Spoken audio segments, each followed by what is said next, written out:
คนไปแล้ว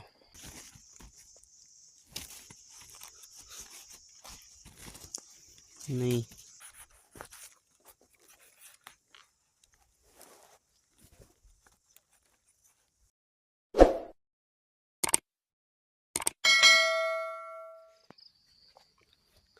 กราบทักทายสบายดีและก็สวัสดี FC ทุกท่านที่เข้ามาติดตามรับชม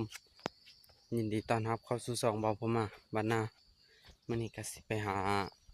เฮ็ดก่อนพี่น้องหาเฮ็ดหาดอกกระเจียวนะคนละโคกและพี่น้องย่างไปผู้เดียวได้มื่อนี้ก็ไปติดตามรับชมคนเดียวเพราะว่าเขาว่าดอกกระเจียวโป่งแล้วก็เฮ็ดอ้อเฮ็ดบดเฮ็ดข่าวพี่น้องไปเบิ่งน้ำเดียวนี่แหละปะพอฝนตกเลยมันก็อ้อในแหละหากระสวายเลยพี่น้องลืมตื่นตามิดไว้สิไปตอนแดดยังไม่ทันได้ขึ้นปุ๊บแต่เป็นก็ขึ้นละหายอยู่นี่ยังหายตื่นสวายแม่นไปเลยคืนนี้ก็มาการมากับเมยเนี่ยพี่น้องมันอะไรพระพุทธเจ้าก็สุขภาพดีแข็งแรงคือตะเก่าเลยมันก็เลยรู้สึกว่ามีจะลุกนอนกับเป้ารับอิบเข้าไปเลยนี่ก็จักทันเขาหรือบ่ได้เพราะว่าหมู่ขี่รถจักรเด้เจ้าผัดยางจะโทรมาแล้วหมู่นะว้าวพระเจ้าครับมาทางโคกทางแก้วหน้าพระเจ้าพี่แหละเพราะว่าทางแก้วพุทธละเนี่ยเขาโทรเลยเพราะว่าหมู่ขี่รถจักรไปฮอดแล้วหมู่เถอะเขาเฮานี่เลยยางเฮาพื้นนี่ก็ครึ่งชั่วโมงพอแล้วยังหอดไปน้องเคยเห็นยางหอดหน้าพุ่นนะหอดหน้าพุ่นหน้าป่งหน้าพุ่นนะสองตีหนาวพึ่นี่แหละเคยสีหอด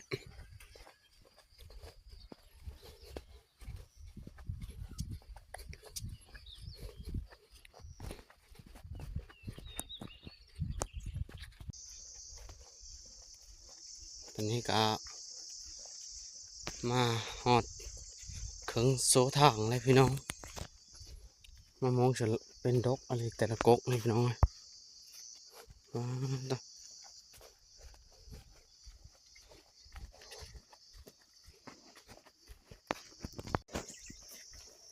ยี่ยมพวกหน่อไม้ก่อนพี่น้อง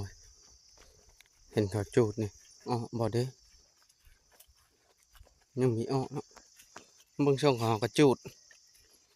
โดนนี่มันอ้อเลยหน่อไม้นะ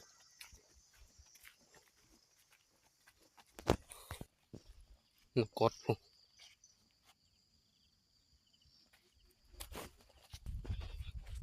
ตอนนี้ก็เคยเหาะเลยพี่น้องเหลียวเห็นละโคกอะ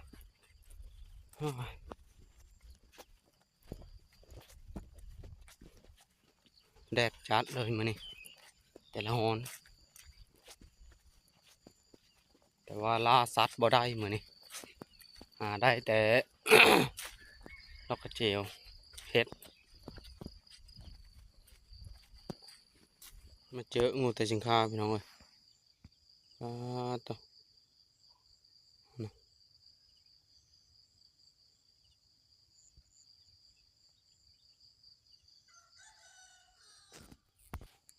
นะพี่น้องตัวใหญ่เลยแม่ไข่ได้เบิกชงงูแต่สิงคา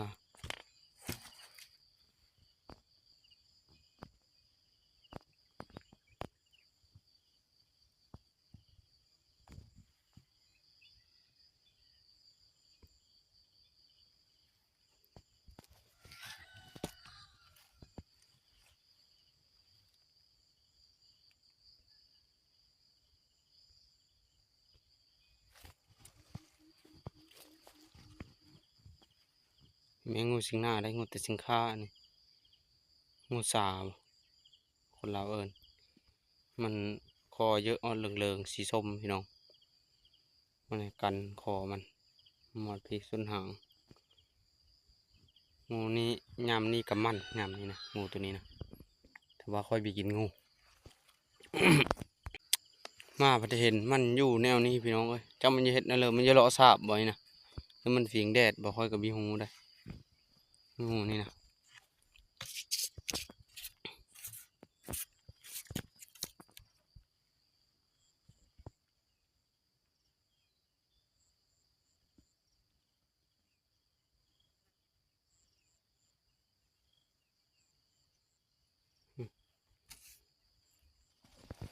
คน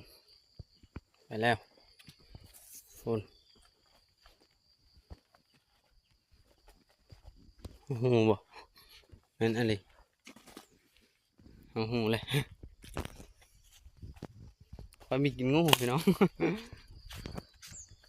แซ่บได้ยามหนึ่งงูนี่ก็แม่ไข่แต่เบิ่งชงมันนะ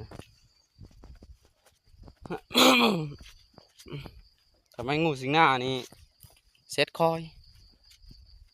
ค่อยบีกินได้ค่อยเอาเมื่อแล้วก็ขายให้พ่อค้าเขามันก็เลยมีเงิน ซื้อขนมให้ลูกสาวมันเป็นงูสิงหน้าแท้นะ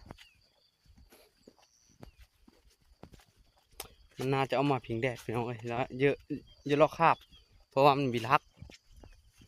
พอให้ไปช้าๆหนึ่งแม่จะได้เราก็จับหางวี่เอาก็เลยก็ได้มาตอนนี้ก็เริ่มเข้ากลางโคกแล้วพี่น้องหาเบิ่งหอนเฮ็ดหอนเฮ็ดหอนพี่แล้วก็เขาว่านะให้เป็นหอนเฮ็ดหอนมงเป่ามานี่เราไปทันได้อ้อนี่หอนนี้แหละไม้นั้นนี่แหละมันมังอ้อ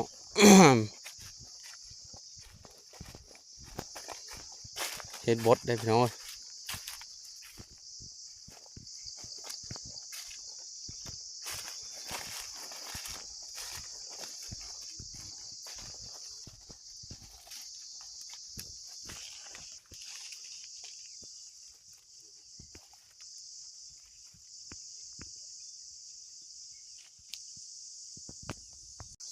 ป๊อดแต่ตัว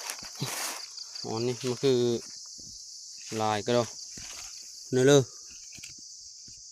หมดคุณภาพเลย กระด้างมันละ กระด้างมันนี่ก็กินน้ำบ่ได้แล้ว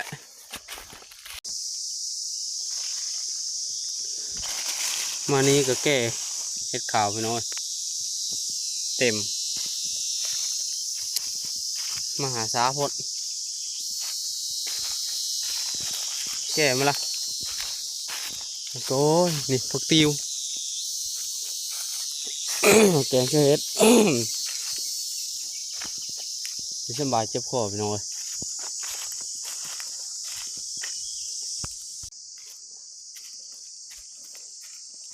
ไม่เห็นวิแววเห็ดเลยแม้นอลีบอขอได้ดอกกระเจียวดอกนึงก็ยังมี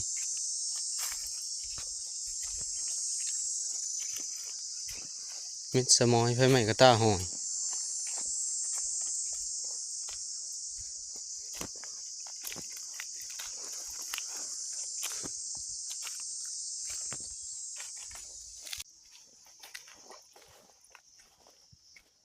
นึกว่าบีมี่พี่น้องเฮ้ยเห็นแล้ว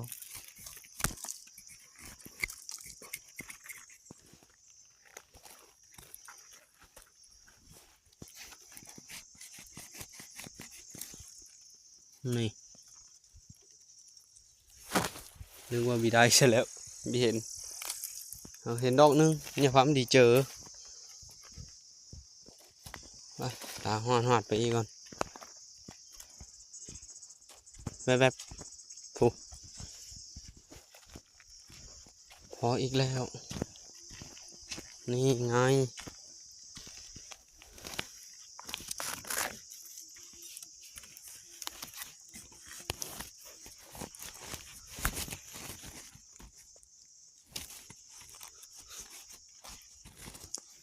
นี่2 ดอก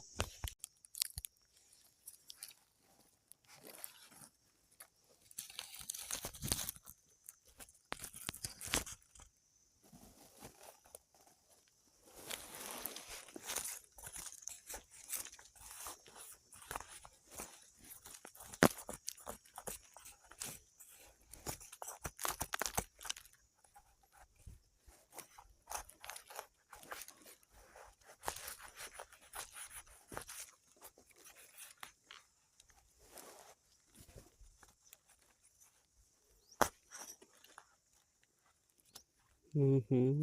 มงามเลย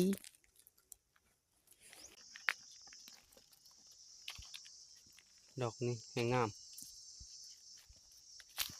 มาเบิ่งตัวนี้ก่อนคือว่าเห็นหัวมันปลุปลอเฮ้ปงยาวเลยนี่งามเลยมันปงยาวเลยพี่น้องเอ้ยโกยกลมก็ไม่ได้ละเจ็บแอวละโกยนะดอกนั้นอีก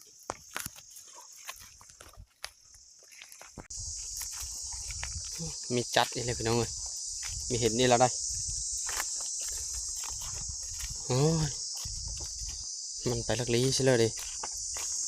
โง่กินหมดแล้วบอหรือว่าพี่ท่านโคตร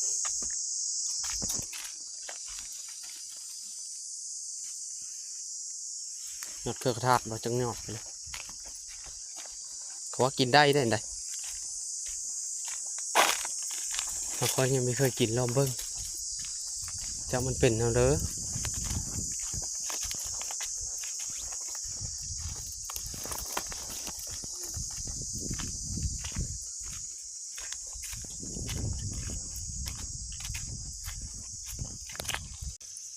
นี่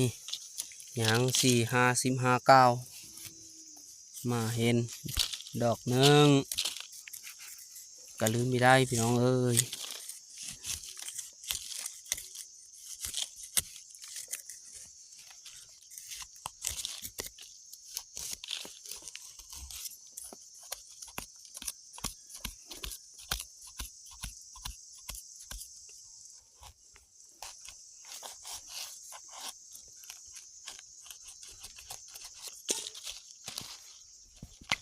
อ้าว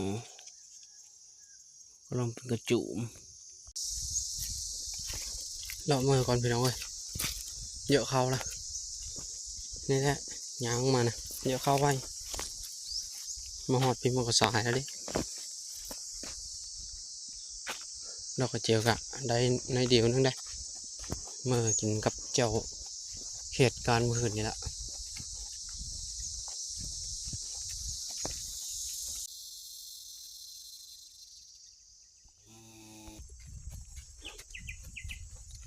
แดดจัดมาเนี่ย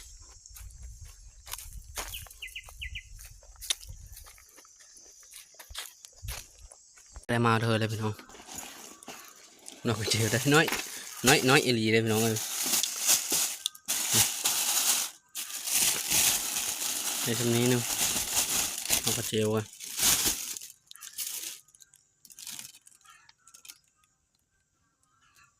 มันนี่มีพี่น้องเอ้ยไปสวายแล้วโง่โถมาแล้ว